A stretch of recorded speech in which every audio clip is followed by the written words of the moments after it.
This is Energy of Business Moments with Michael Sipe, the show that takes you around the world to share interviews with some of the most successful and relevant people on the planet. Hear their stories and get the most important business lessons they have learned on their road to success, and get exclusive advice on how to implement their business success into your life and business. Energy of Business Moments is brought to you by the Strategic Advisor Board and your host, Michael Sipe.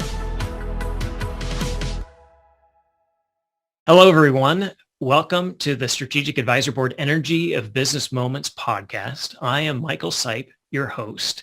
And today I have Jimmy Weeks of Internet Strategy Labs, which has been around for a number of years. Yes. And they provide a service of helping e-commerce platforms do analytics on the products that they sell.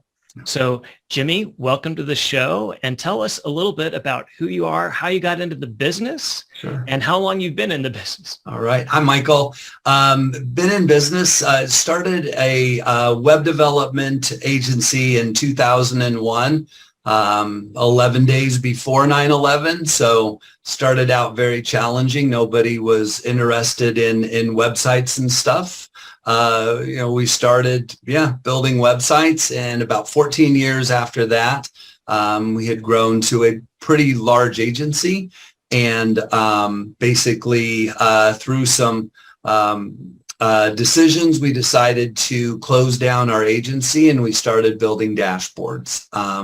We wanted that transparency that if we say, hey, Google says your mobile page load is really horrible, we didn't want to say, we build websites. So we wanted that non-bias, here's the data, and we just wanted to be able to become advocates and build trust.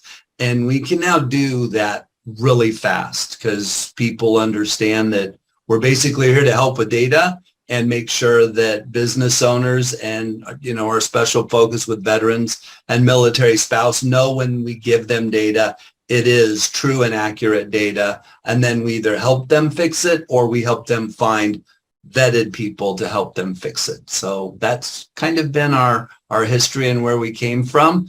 During Desert Storm, I was medical administration when I was in the Air Force, and I got my jump wings. So I was able to go, when I went overseas, I got attached to a pararescue squadron, and I wanted to be able to go out and fly when we had to go pick up a patient and jump out of an airplane, but my bosses wouldn't let me go because I had to do all my paperwork beforehand. So, when you go, you pick up a patient, you have their armband for their medications, you have blank radiology scripts, lab scripts, patient ID tags.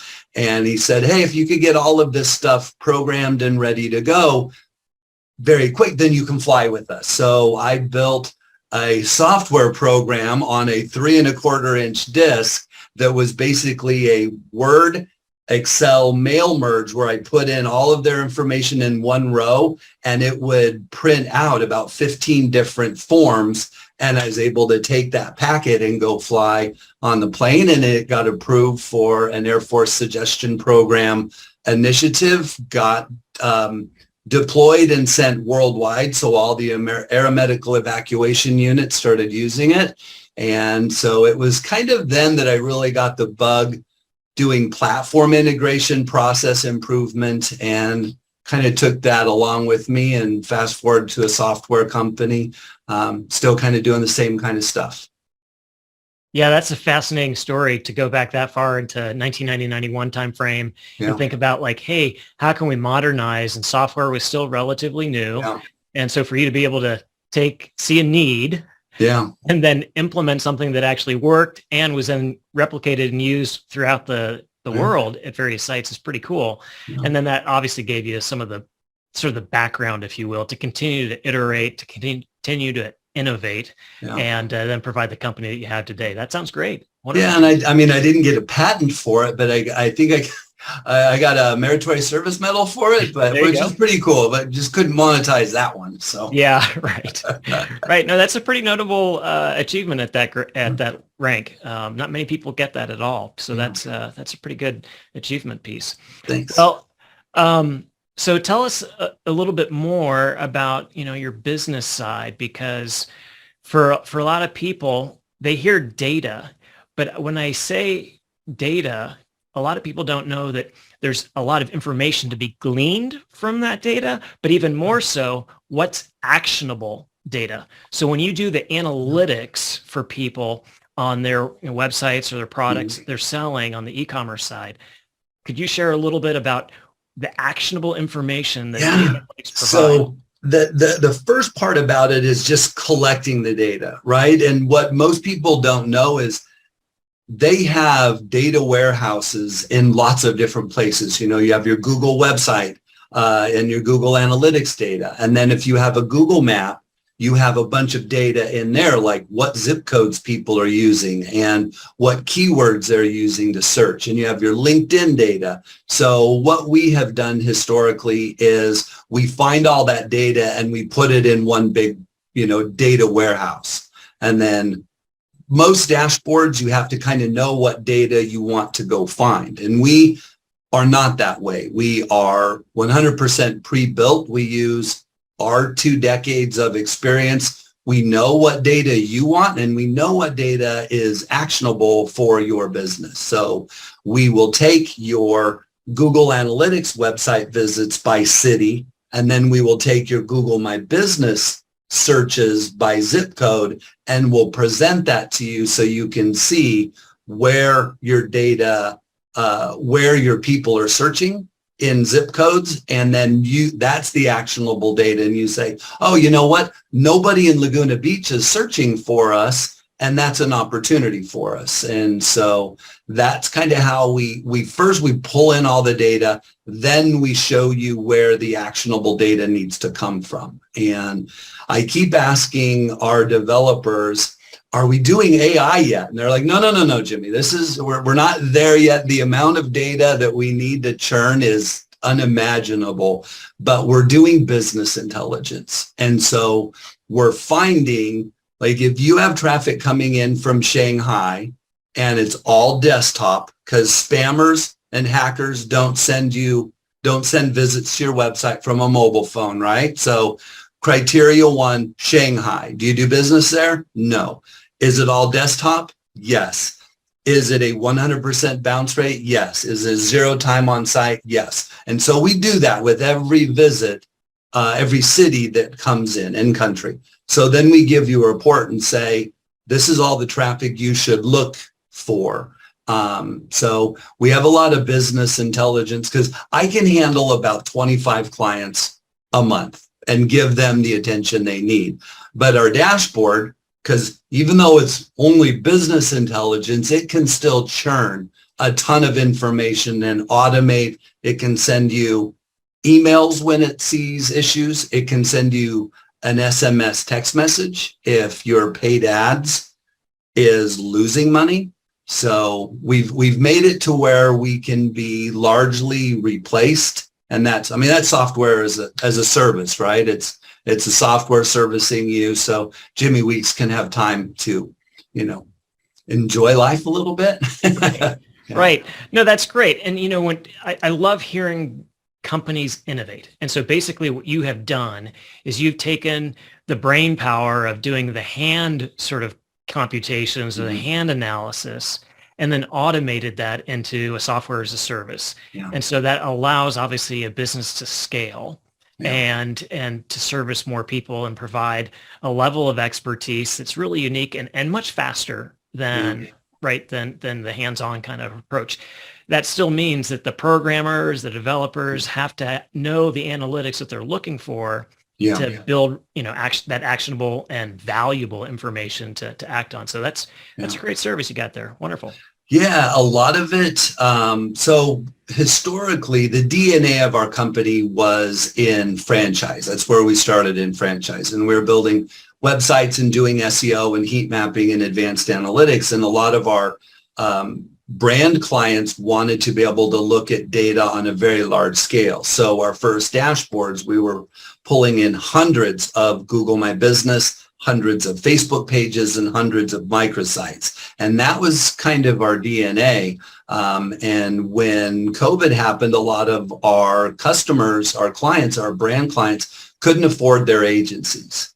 So, but they still needed the data. So we were able to create a lot of those filters and automations and SMS alerts so they could get our data, and they still had people that could act upon that data and didn't need to rely as heavily on agencies. And a big light bulb went on for us to continue with those automations and try to remove the need for the heavy coaching. And so fast forward today, somebody goes in and signs up for our platform. Within about 10 minutes, they can get a checklist of actionable items they can work on, and they can log in when they fix them. So when we rerun the audit, we can measure that against their baseline. So the time that we do get to have now, it's in the fun troubleshooting. And, we had a client, I think you may know Nathan Rocklin from Squadron Nostalgia. They built a new C-17 Globemaster, and he had a whole bunch of interest in it. It was getting added to the cart, and all of his 1,000 products, he had I don't remember what it was, a 12 or 15% purchase. If 12 to 15% people would purchase almost every product, and he had a zero, big goose egg, and he found out that the purchase button on that particular page had an issue. So, you'd never find that looking at thousands of products in Google Analytics, and our dashboard kind of illuminated it pretty quickly. So he didn't need any help from anybody to go in and figure out what that issue was and fix it. Yeah. Having that automated ability to track something broken.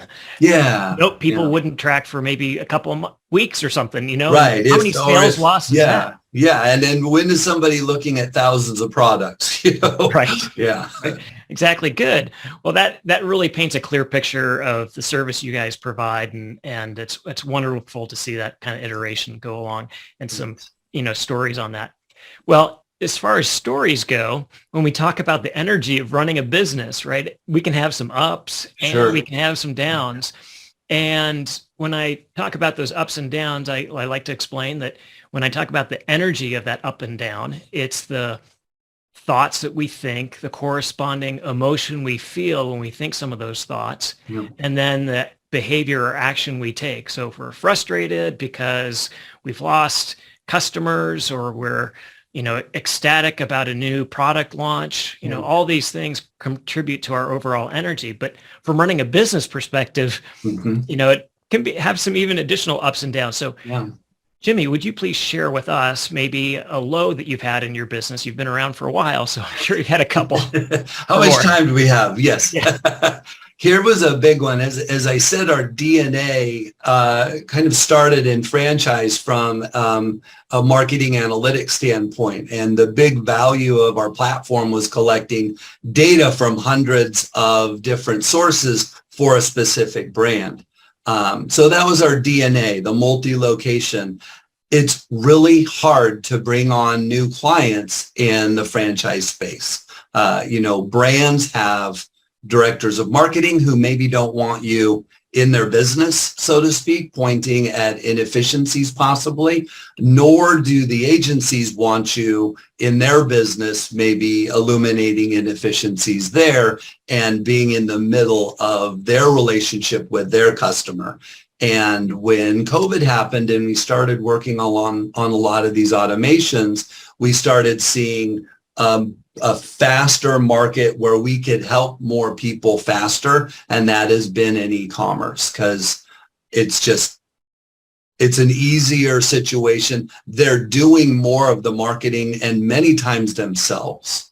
So there isn't as much red tape. So we just lost a 160 location franchise because it was really challenging to show them the value, because they didn't have the ability to go in and make a lot of those changes brand wide with all the, steps that needed to be happened in the brand. So we're kind of walking away from how our company started, and losing clients is never easy. And that's kind of taken a toll on us as a company. But the shiny part of that is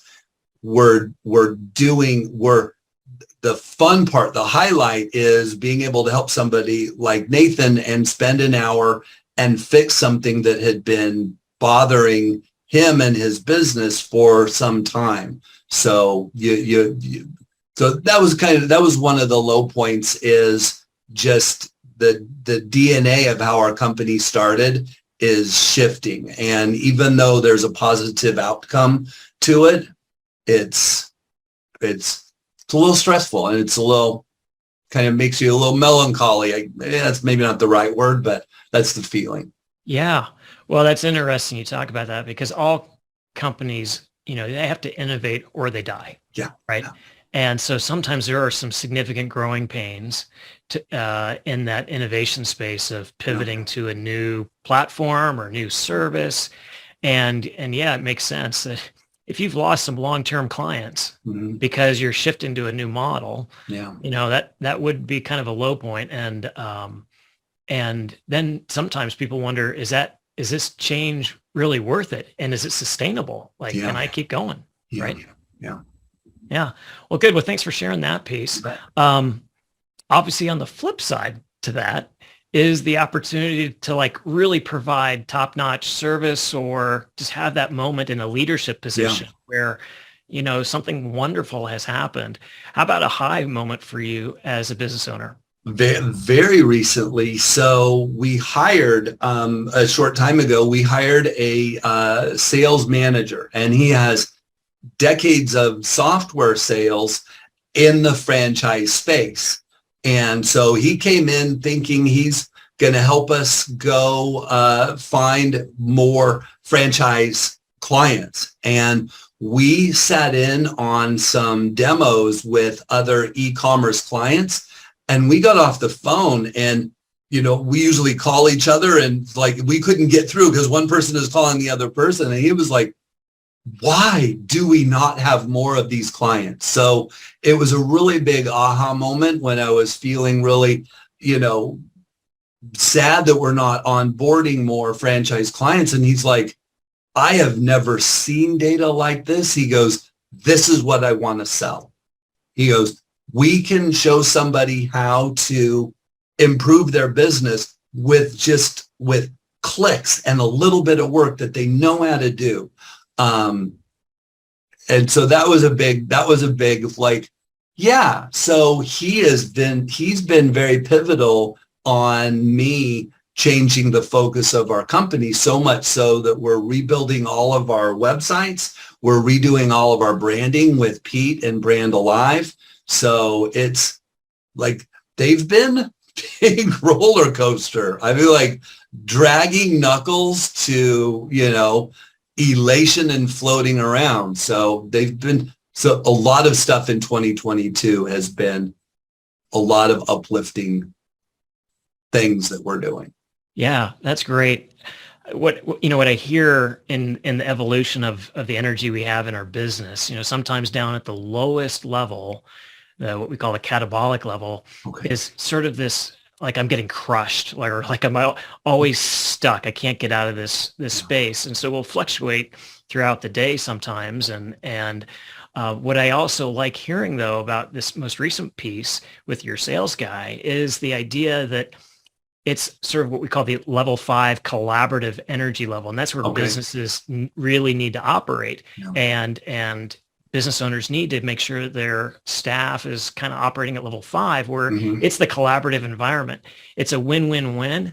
But what I loved hearing about what you just talked about there was internally, your sales guy is working with you. So he sees the win internally to shift to that. And then guess what? It's a great product. Yeah. And then on top of it, the customer wins. It is a really valuable thing. So when we say win-win-win, it's the win of internally with the company doing well and collaborating, but then you see it on the backside with the customers seeing the value, and then walking away going, wow, we've got some really good information. Yeah. Yeah. There is no, when we come away from a call, there is usually it's such great energy, and I can't call our staff fast enough to talk about it and talk about next steps and, you know, what can we do next? And even our developers and our software engineers, like they love this new thing that we're doing too, because it's pushing the limits of their skills. Because I've got the easiest job in the world. I ask them, I'm like, this is something I want to be able to track. Can we do it? And, you know, and then they have the difficult task of going and figuring out how to do it. So, but it's really exciting that everybody on our team they love this vertical. And our mission, we've always wanted to be the good housekeeping seal of approval. We want to be able to say we are advocates. I can't tell you, when I first started out in web development, it was very challenging because I would talk to somebody and they're like, this is the third time I've gone to Starbucks to meet somebody and give them 50% for my website, and I never hear from them. So there's a lot of bad actors in graphic design, all the way from being a solo graphic designer to an agency that holds hostage the analytics and skews it, you know, sometimes to be in their favor, where you feel like if you leave that agency, then things are going to suffer. So that is our mission, is being able to empower business owners, one, to not be afraid of metrics and for it to not be so daunting, and say, hey, this is pre-built. Here's your task list. Here's where you need to go, and have them feel like, and that's kind of the big light bulb for us, is when a client can say, hey, I understand what push-pull marketing is now. Thank you for that, because now I can go and talk to my team about why we should start doing marketing in this area. So the education part of it has been really, really cool. When I was in the Air Force, when I was doing medical NCO training, I would get in front of, on the base theater, in front of hundreds of people, and I would have to teach them on Geneva Convention, law of armed conflict, and pre-Desert Storm, it was a snore fest. So I would take 3x5 cards, and I'd go down to like medical supply, and I would talk to a medical supply clerk, and I would say, read this 3x5 card. And then I would stand up in front of 300 people with candy in my BDUs, and I would say, who can tell me what percutaneous transluminal coronary, who could tell me what PTCA is? And a little medical clerk, airman first class, would stand up and say, well, it's percutaneous transluminal coronary angioplasty. And everybody was awake, and I would throw him candy. And so, you know, pre-Desert Storm, the ground war, like nobody was listening. And but then, they started to, when we started having that approach. So, and when Desert Storm kicked off, everybody was they were very appreciative. People come in and say, I am so glad I know what this is now because of candy throwing and PTCA. Yeah. Yeah, thank you. That's a good analogy, really, to what you're doing with your business, right? You're taking information that people don't know a whole lot about, what the significance of that information is, and then providing something that gives them context. Yeah. We see advertisement all the time for these latest, greatest, most improved service or that product. Mm-hmm. But what it means is like, well, I don't know what I'm getting.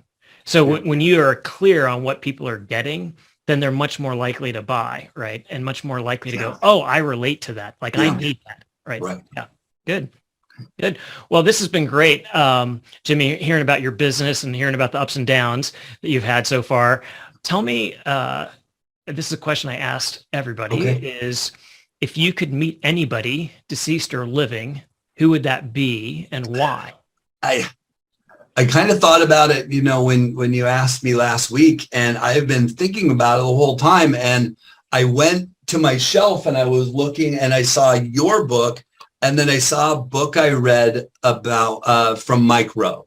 And I think if I could meet anybody, it would be Mike Rowe. And I think one of the big questions I would have is, does he do all of his writing? Because he is one of the most eloquent and even-keeled writers, because you see some of his stuff on social media, and the way he responds to negative comments and stuff like that. He's just very eloquent. I love his mission and I love what he stands for. So yeah, I'd love to have some coffee with Mike Rowe. That would be pretty cool. If you know him, that would be wonderful as well. Yeah, no, for sure. That's a great person to meet and talk to. And like you said, he is a master at storytelling. Yeah. But if he's also writing that content too, amazing, right? The ability to relate to the average person and say, hey, this is pretty cool. You guys should listen to this, Yeah. What about you? Who would be yours? Oh gosh. For me, I have often been a fan of Thomas Jefferson. The inquisitiveness, the statesman, the innovator, just the ability to try to think. So what I really love is not only was he sort of left brain, logical, brilliant mind, but then on the right brain side, like he just had this innate sense when he wrote helped write the Declaration of Independence and put those pieces in. That was ahead of his time massively, right? And we talk about the Bill of Rights today and the things that we have from that. So I think about his statesmanship in France, and then the ability to create new things, and loved farming, all that kind of stuff. He was way ahead of his time. And so that kind of whole man concept is okay. I would love to talk with him. Interesting. Yeah. Good. Well, hey, Jimmy, thank you for being on the show. This was a great episode for sure. Pleasure. And I love hearing about your business. And if people want to get a hold of you as a person or for the company and for the work you do, how can they do that? Probably the best way is LinkedIn, Jimmy Weeks. Okay. All right. And then your website, what's that? InternetStrategyLabs.com. Okay. Very good. All right. Well, thanks again for being on the show today, Jimmy. Thank you. Wish you the best. It. All right. Thank you. You too. Take care. Thanks for listening to Energy of Business Moments with your host, Michael Sipe. Please leave your feedback and visit strategicadvisorboard.com to get the latest and greatest business advisement on the planet. Follow us on social media for updates, and we will see you on the next episode.